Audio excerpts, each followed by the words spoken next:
Hello everyone, I am नवीन कुमार। और यहाँ पर एक कंपनी है जो कि आईपीओ से पैसे उठाने के लिए आ रही है। कंपनी का नाम है लेजर पावर एंड इंफ्रा। इसका जो आईपीओ है लगभग 9 जुलाई से 13 जुलाई के बीच में खुला हुआ रहेगा। 214 करोड़ 214 की इन्होंने प्राइस जो है डिसाइड की है। 3,000 करोड़ रुपए की वैल्यू लगाई है, जिसमें से देखा जाए अगर 3,000 करोड़ रुपए की वैल्यू लगा के 742 करोड़ रुपीज ये कंपनी उठा रही है। इसमें से 542 करोड़ तो कंपनी के पास में जा रहे हैं और बाकी 200 crore rupees worth of shares company के प्रमोटर्स यहाँ पर अपना स्टेक सेल कर रहे हैं। नेक्स्ट यहाँ पर जो प्रमोटर्स के पास में आफ्टर दी आईपीओ जो है मालिकाना हक रह जाने वाला, दैट इज अराउंड 75%। राइट, तो काफी पॉजिटिव नंबर है देखने को मिल रहा है। यहाँ पर जो प्रमोटर्स हैं वो भी अपने जेब में पैसे डाल रहे हैं। दैट मीन्स वो इन्होंने जो वैल्यू लगाने की कोशिश की है वो ऑलरेडी हाई से हाई लगाने की कोशिश की होगी, जिसको हम लोग भी पता करने वाले हैं कि थोड़ा बहुत हमारे लिए जूस छोड़ा भी है या नहीं छोड़ा। अब यहाँ पे पर्टिकुलरली ये कंपनी करती क्या है, तो ये वायर्स एंड केबल्स वगैरह बनाने का काम करती है। साथ में ही जो प्रोजेक्ट्स होते हैं प्रोजेक्ट्स भी लेती है। जैसे एक जगह से दूसरी जगह बिजली को पहुंचाना है तो उसमें जो काम होता है तो वो काम भी कंपनी लेती है, और साथ में जो उसमें आइटम्स लगने वाले हैं, केबल्स, कंडक्टर्स और दूसरे छोटे मोटे आइटम्स, एक्सेसरीज, वो कंपनी आज के दिन मैन्युफैक्चर भी करती है और प्रोजेक्ट भी कंप्लीट करके देती है। सो दोनों तरीके से पैसे कमा रही है, दैट इज नाइस। नेक्स्ट, अब कंपनी जो पैसे उठा रही है और जो पैसे कंपनी के पास में जा रहे हैं उनको काम में क्या लेने वाली है, तो यहाँ पे देखने को मिल रहा है कि ये अपना लोन चुकाने वाले हैं। अब लेट्स सी कि क्यों लोन है इतना और क्यों क्या चुकाने वाले हैं, कि क्या फ्यूचर के अंदर में वो लोन ऐसा चुकाने वाले हैं जो वापस से इकट्ठा हो जाने वाला है, मैनेजमेंट की वजह से दिक्कत है या फिर एक्सपेंशन की वजह से ये लोन आया था। Let's try to understand that particular factor.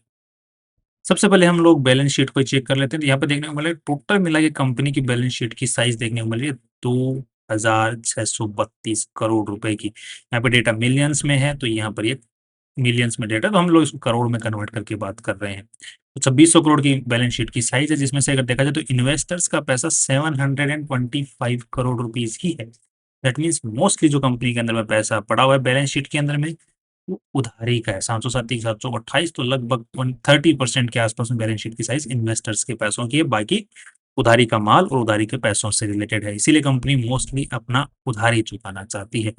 जो कि हमें यहाँ पे देखने को मिल रहा है कि कंपनी की कंटिन्यूस उधारी बढ़ रही है। एक तो ये वाली उधारी जो कि जिसको हम बोलते हैं लॉन्ग टर्म उधारी, जो कि इस साल जो है 200 करोड़ रुपए तक पहुंच चुकी है, और दूसरी ये वाली उधारी। दो कंपनी जो है वर्किंग कैपिटल के नाम लेके भी इस उधारी को उतार सकती थी, बिकॉज अल्टीमेटली वर्किंग कैपिटल में पैसा लगाएगी। तो ये जो पैसा होता है यूजुअली जो जो प्रोजेक्ट्स होते हैं उनको कंप्लीट करने के लिए कंपनी जो माल वगैरह खरीदती है, लेबर वगैरह वो काम पे लगाती है, तो उसके लिए ये पैसा खर्च किया जाता है। इसको हम वर्किंग कैपिटल लोन भी कहते हैं और इसको शॉर्ट टर्म लोन भी कहते हैं। राइट, तो ये दोनों का कुछ हिस्सा कंपनी चुकाने वाले, that's a nice thing. Again यहाँ पर अच्छा खासा कंपनी ने माल भी जो है उधारी पर ले रखा है, ट्रेड्स पेएबल भी बचा हुआ है। राइट, तो जो मेन जो कंसर्निंग पॉइंट है वो आईपीओ के पैसों से चूक जाएगा, जो कि जो उधारी बढ़ी है बेसिकली वो इसी साल बढ़ी है। राइट, रिसेंट के अंदर में ही बढ़ी है, जिसको हम लोग यहाँ पर देख सकते हैं ओवर हियर। राइट, 381 करोड़ 700 ये पहुंच चुका है। तो जो इस साल बढ़ी है सिर्फ वही वाली उधारी कंपनी चुकाने वाली है। नेक्स्ट, अब ये जो उधारी बढ़ रही है, बैलेंस शीट की साइज भी बढ़ी है, दैट्स अगेन फाइन। बट उससे क्या रेवेन्यू में भी इंक्रीज आया है, तो यहाँ पर देखने को मिल रहा है कि यस, रेवेन्यू में कंटिन्यूस इंक्रीज आ रहा है। यहाँ पर 1,700 करोड़ का रेवेन्यू हुआ था, यहाँ पे 2,600 करोड़ का रेवेन्यू हुआ, और यहाँ पर जो है इस साल रेवेन्यू के अंदर में अगेन डिक्रीज देखने को मिला है। अब ये क्यों डिक्रीज देखने को मिला है उसके ऊपर में चलने से पहले एक बार और बैलेंस शीट पे चल लेते हैं। अब यहाँ पे जो ये पैसा कंपनी ने उधारी पे उठा रखा है, जो बैलेंस शीट में पैसा है ये लगा हुआ कहाँ पे है? यहाँ पर एक चीज देखने को मिल रही है, दैट्स ये यहाँ पर आप लोग देख पा रहे हैं trade receivable segment. Now usually ये वाला जो पॉइंट होता है काफी नेगेटिव माना जाता है, कि जो उधारी है वो होती ही जा रही है। दैट मीन्स कंपनी माल मतलब काम कंप्लीट करके दे दे रही है, माल जो है वो बना करके दे दे रही है सामने वाली पार्टी को, बट उसका पेमेंट नहीं आ रहा है। तो पेमेंट नहीं आएगा तो आगे के जो ऑर्डर्स होते हैं उनको कंप्लीट करने के लिए कंपनी को माल उधारी पे उठाना पड़ता है। तो यहाँ पर क्या हो रखा है, मेन जो कंसर्निंग पॉइंट है that is the trade receivable thing. अब मोस्टली जो ट्रांसमिशन से रिलेटेड जो कंपनियां काम करती हैं वो मोस्टली गवर्नमेंट के ऑर्डर्स होते हैं, और गवर्नमेंट के ऑर्डर्स का आपको ही पता है कि मोस्टली जो गवर्नमेंट के ऑर्डर्स पे काम करती है उनका जो पेमेंट होता है वो साइकिल में चलता है। लेट्स सी कि इनका किस तरीके से साइकिल में पैसा इसी 6 महीने का अटका हुआ है या पुराना पैसा भी अटक रहा है। ये वाला जो सेगमेंट है आपको देखने को यहाँ पे मिलता है, जिसमें ट्रेड रिसीवेबल वाली जो चीज है कि पैसा कितने दिनों में रिकवर हो रहा है। तो यहाँ पर आपको देखने को मिला अभी नॉट ड्यू, दैट मीन्स कि काम हो चुका है बट अभी तक इन्होंने बिल फाड़ के दिया नहीं है, राइट? बिल बना के नहीं दिया तो पार्टी पेमेंट कैसे करेगी? यहाँ पर ये देखने को मिल रहा है कि इन्होंने बिल बना के दे दिया बट पार्टी ने पेमेंट अभी तक नहीं किया। ये 2024 का देखने को मिल रहा है, रिजल्ट जब इनका खत्म हुआ था 2024 का and at the end of the year का इन्होंने डेटा दिया। यहाँ पर आपको देखने को मिल रहा है कि यहाँ पर भी 65 करोड़ रुपए का जो पेमेंट है वो बकाया पड़ा हुआ है। इस साल भी हमने देखा है कि more than 3 years, that means कि इनका 65 करोड़ रुपए का पेमेंट जो है बड़ा लंबे टाइम से बकाया चल रहा है। That is a negative point. अब यहाँ पे देखने को मिला 2026 के अंदर में कि इन्होंने 65 करोड़ वाला जो पेमेंट है, वो अब बकाया नहीं रह रहा है। वी विल सी कि इन्होंने राइट ऑफ किया है उसको कि क्या किया है। नेक्स्ट यहाँ पर देखने को मिला कि इनका जो बाकी का जो पेमेंट है वो टाइमली जो है ये है कि बस या तो ये नॉट ड्यू है, दैट मीन्स रिसिप्ट काट के इन्होंने दी नहीं है अभी तक, या फिर ये 6 महीने या 1 साल के अंदर में रिकवर हो जा रहे हैं और पुराने जो पेमेंट्स हैं वो क्लियर है। दैट मीन्स कि वो गवर्नमेंट जो टाइम लगाती है वही वाला इश्यू नज़र आ रहा है यहाँ पर। मतलब ऐसा नहीं है कि बहुत ज़्यादा बकाया रह गई फिर राइट ऑफ करना पड़ रहा है। वो वाली चीज़ को हम लोग देख लेते हैं, ये वाला जो पेमेंट है इन्होंने क्या किया है। ओके, सो राइट ऑफ वाला जो इश्यू है वो भी यहाँ पर नज़र नहीं आ रहा है। दैट मीन्स कि मोस्टली वो पैसा है जो हम लोग मान के चल रहे हैं कि रिकवर हुआ है। सो पॉइंट ऑफ कंसर्न और यही है कि जो कंपनी है वो आने वाले टाइम के अंदर में जो लोन अमाउंट जो कंपनी चुका रही है आईपीओ के पैसों से, वो आने वाले टाइम में फिर से बढ़ सकता है बिकॉज़ कंपनी जो काम कर रही है उसका पेमेंट टाइम पर नहीं आता, जिसकी वजह से कंपनी को बाकी काम कंप्लीट करने के लिए लोन पे पैसा उठाना पड़ता है और उसका इंटरेस्ट पे करना पड़ता है। इसलिए कंपनी का मोस्टली जो बड़ा हिस्सा है वो फाइनेंस कॉस्ट के अंदर में जाता है। 133 करोड़ रुपए इन्होंने 2026 में पे किए हैं इन द फाइनेंस कॉस्ट। ये because of mainly one thing कि ये पैसा जो है वो बकाया जो है वो बहुत ज़्यादा रह जा रहा है। Is this a kind of concerning point for us? Yes, it is a concerning point but again government की जो चीज़ें होती हैं उनके अंदर में ये चीज़ चलती है। दो इनकी जो कंपनी जो प्रॉफ़िट कमाती है वो कितना कमा रही है उसको भी एक बार नज़र डाल लेते हैं। यहाँ पे लगभग इन्होंने इस साल 150 करोड़ रुपए का नेट प्रॉफ़िट कमाया है और यहाँ पर पिछले साल के मुकाबले इस साल इनका जो बाकी जो पैसा है कितना अटका है, तो यहाँ पर जो है ये यूजुअली 1100 करोड़ रुपए से 1400 करोड़ रुपए, 250 करोड़ मान लो कि 250 करोड़ के आसपास में अटका है। तो 100 करोड़ रुपए नेट प्रॉफिट से ज़्यादा अटके हैं। दैट मीन्स कि 100 करोड़ से 200 करोड़ के बीच का इनको ज़्यादा लोन लेना पड़ा है बिकॉज़ ऑफ दैट थिंग। तो ये यूजुअली मैं कंपनी जो कंपनियाँ होती हैं उनके अंदर मैं अच्छी चीज़ नहीं मानता हूँ बिकॉज़ अल्टीमेटली वो एक डेट का जो दलदल है उसमें फँसती चली जाती है बिकॉज़ ऑफ दिस थिंग। अगर नेट प्रॉफिट ज़्यादा होते हैं तो ज़्यादा कंसर्निंग पॉइंट नहीं होता बट नेट प्रॉफिट यहाँ पर कम है। So this is a concerning point for this company.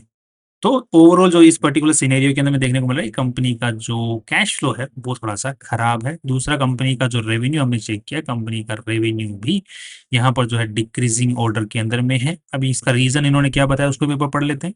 तो इन्होंने नॉर्मल रीज़न बताया है कि हमारे पास में बेसिकली मैन्युफैक्चरिंग भी कम हुई हमसे, मतलब काम कम आया हमारे पास में। मतलब रेवेन्यू नॉर्मल जो ऑपरेशंस है वहाँ से रेवेन्यू कम आया। कोई बेसिक इन्होंने पर्टिकुलर कोई रीज़न नहीं बताया है।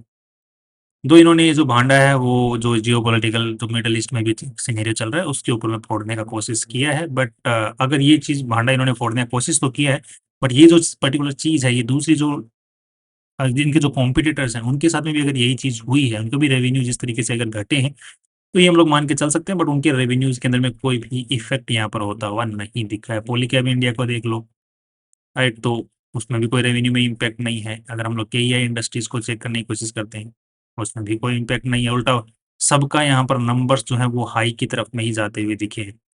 इसके साथ में इन्होंने थोड़ा-सा भांडा फोड़ने की कोशिश किया कि हाँ, हमारी गलती नहीं है, उनकी गलती है। बट लेट्स तो नंबर्स जो हैं कंपैरेटिवली यहाँ पे हमें देखने को मिल रहा है कि गलती कहाँ है। तो नंबर्स को देख के हमें पता चल गया कि कंपनी के अंदर में जो है वो रेवेन्यूज़ के अंदर में ग्रोथ में दिक्कत है। नेक्स्ट यहाँ पर कंपनी की जो हम लोग अगर यहाँ पे शुरुआत देखने की कोशिश करते हैं, तो 1988 के अंदर में कंपनी की शुरुआत हुई थी। उसके बाद में इन्होंने ये सारे माइलस्टोन्स अचीव किए कि कौन-सा इन्होंने काम जो है कब चालू किया था। दीपक गोयल जी आज के दिन इस कंपनी को चला रहे हैं और काफ़ी टाइम से यही इसको चलाते हुए आ रहे हैं और यहाँ तक इन्होंने इस कंपनी को लेकर के आए हैं। और ये इस कंपनी से आज के दिन 5 करोड़ रुपए एज़ ए सैलरी लेते हैं और कमीशन भी लेते हैं 1% ऑफ द सेल्स। दीपक गोयल जी साथ में देवेश गोयल जी हैं, वो भी यहाँ पर ठीक-ठाक सैलरी उठाते हैं। जो 1% वाली जो चीज़ है वो सिर्फ दीपक गोयल जी ही लेते हैं, दैट मीन्स सेल्स का 1% कमीशन लेते हैं। यूजुअली मेरे को जो कंपनियां प्रॉफिट, नेट प्रॉफिट का 1% कमीशन या 2% कमीशन लेती हैं वो ज़्यादा पसंद आती हैं, बिकॉज अल्टीमेटली उनका मेन कंसर्न होता है कि प्रॉफिट कैसे निकालना है, ना कि रेवेन्यू कैसे बनाना है। रेवेन्यू बनाना और नेट प्रॉफिट बनाना दोनों में ज़मीन आसमान का फ़र्क होता है। कंपनी का जो नाम है वो आज के दिन रजिस्टर्ड देखने को मिल रहा है। इसके अलावा कंपनी 3 मैन्युफैक्चरिंग फैसिलिटी चलाती है आज के दिन, जिनमें से यूनिट जो 1 है वो तो इनकी खुद की ओन्ड लैंड पर है। बाकी यूनिट 2 और यूनिट जो 3 है वो जो है वो लीज होल्ड बेसिस के ऊपर में है। इसके अलावा इनके पास में 90 शॉर्ट टर्म के जो टेम्पररी वेयर हाउसेस हैं वो लेते हैं, जो कि प्रोजेक्ट प्राइस डिपेंड करता है कि कहाँ पे प्रोजेक्ट है उसके हिसाब से। That is again okay fine. दो प्रोजेक्ट जो यूनिट नंबर 3 है वो भी लीज पर है, वो भी 99 ईयर्स की, so it's kind of owned thing, right? तो वहाँ पे कोई ज़्यादा कंसर्निंग पॉइंट नहीं है। अब एक पॉइंट ये भी होता है कि कंपनियाँ कई बार रेवेन्यू नहीं आता है बिकॉज़ कंपनी ऑलरेडी अपनी फुल कैपेसिटी पे काम कर रही है, राइट? तो अब प्रोडक्शन कैपेसिटी नहीं है तो रेवेन्यू कहाँ से आएगा? तो वो वाला रीज़न भी यहाँ पे नहीं देखने को मिल रहा है कि कंपनी के पास में कैपेसिटी अच्छी खासी पड़ी हुई है एंड स्टिल कंपनी के पास में रेवेन्यू नहीं आया। और पिछले साल के मुकाबले कंपनी की जो मैन्युफैक्चरिंग प्रोडक्शन हुई है वो कम हुई है। अब राइट, तो इट्स नॉट दैट कि कंपनी के पास में प्रोडक्शन कैपेसिटी नहीं थी। अब ये आप लोग इनकी जो आइटम्स हैं उनको देख सकते हैं। अब ये जो है कुछ प्रोजेक्ट्स भी यहाँ पर करते हुए दिख रहे हैं, जैसे बिजली का ये प्रोजेक्ट्स हैं, ये बिजली के प्रोजेक्ट्स हैं, ये बिजली के प्रोजेक्ट्स हैं। बट यहाँ पर मुझे ये बिजली का प्रोजेक्ट है, ये बिजली का प्रोजेक्ट है, ये मेरे को समझ में नहीं आया कि ये पानी का प्रोजेक्ट लेके क्या कर रहे हैं बीच के अंदर में। इनके पास में आज के दिन जो ऑर्डर बुक पड़ी हुई है वो 3,200 करोड़ रुपए की पड़ी हुई है। That's marvellous. जो कि मिक्सचअप है government orders and private orders and outside India as well. इसका मतलब ये है कि कंपनी के पास में ऑर्डर्स भी हैं, प्रोजेक्ट्स भी पड़े हुए हैं। बस ये है कि मेन जो मेरे को इश्यू नज़र आ रहा है वो कैश का नज़र आ रहा है, बिकॉज़ कंपनी का पैसा मोस्टली अटका हुआ है और कंपनी को प्रोजेक्ट कंप्लीट करने के लिए पैसा ही नहीं है, तो क्या करें? तो लोन पे पैसा उठाया है अच्छा खासा, लोन पे उठाने के बावजूद भी इंटरेस्ट की उस पे करनी पड़ रही है।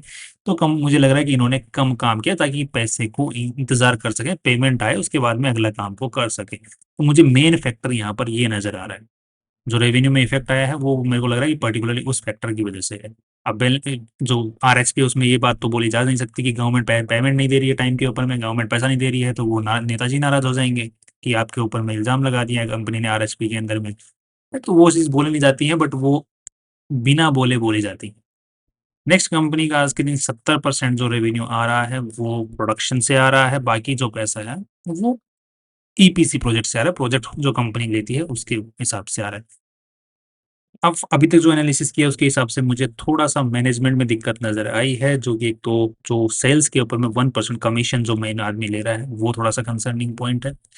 दूसरा, कंपनी को कैश की ज़रूरत है, यहाँ पर स्टिल जो प्रमोटर्स हैं वो अपने जेब में पैसे डालने की कोशिश कर रहे हैं, तो that is again A concerning point. तो जो मैनेजमेंट है, जो प्रमोटर्स हैं, वो उनका कंपनी को लेकर के जो रवैया है, वो थोड़ा-सा यहाँ पर लूज़ पॉइंट है। बाकी कंपनी में मेरे को ज़्यादा कुछ ख़ास दिक्कत नज़र नहीं आई।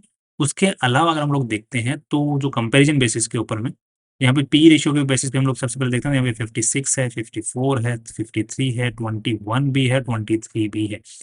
अब इस कंपनी का जो आईपीओ लेके आ रही है, इसका जो पी रेशियो है लेटेस्ट कमाई के हिसाब से इन्होंने 150 करोड़ रुपए कमाए हैं, उसके हिसाब से देखा जाए तो 20 का पी रेशियो निकल के आता है, जो कि अगेन माल बच जाने की वजह से नेट प्रॉफिट्स बढ़ा है, उसकी वजह से मेन चीज़ है।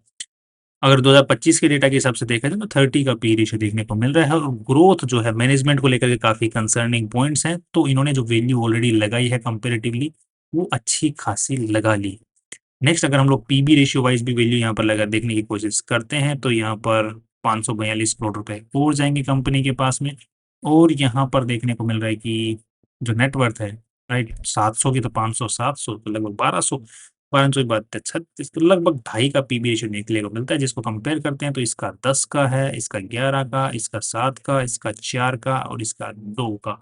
दैट मीन्स कि इन्होंने जो पीबी रेशियो वाइज़ जो वैल्यू लगाई है, वो भी ठीक-ठाक लगा ली है। तो यहाँ पर जो मेनली अगर आपको लिस्टिंग गेन देखने को मिल सकता है, तो वो पीबी रेशियो वाइज़ देखने को मिल सकता है।